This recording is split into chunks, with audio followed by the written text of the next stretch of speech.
د چمن بولدک لاره بیا پرانیستل شوه. ویډیو را سره تر پای وګورئ او ډیوا کلیک چینل هم در سره سبسکرایب کړئ. سلامونه او نیکې هیلې. د بلوچستان د سرحدي ښارګوټي چمن یو پلاوي د دیني عالمانو په مشرۍ په کندهار کې طالبانو له والي حاجي یوسف وفا سره لیدلي او په مذاکرات کې د چمن او سپین بولدک د لارې پر بیا پرانیستو هوکړه کړې چې ورسره سم د فبرورۍ پر 28مه هغه لاره د خلکو تګ راتګ او د سوداګرۍ لپاره بیا خلاصه شوې ده.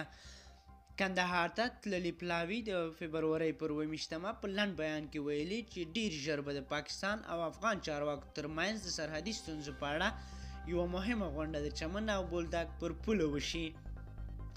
په دې اړه د پلاوي په بیان کې ویل شوي دي چې افغان چارواکي تیره پنجشنبې په نښته کې پر مرژوبلو خواشیني ښولې او په راتلونکي کې د دغه ډول پیښو مخنیوي هوډ څرګند کړی دی.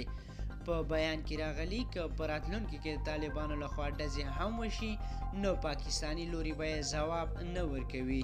په چمن کې اوسیدونکي او کاروباریانو ویلي اوس پاکستان او افغانستان ترمنځ په پوله نه یوازې تجارت بیا پیل شوی دی بلکې د اتوار له ورځې څخه هم ولس ته د تګ راتګ اجازه هم ورکړل شوې ده.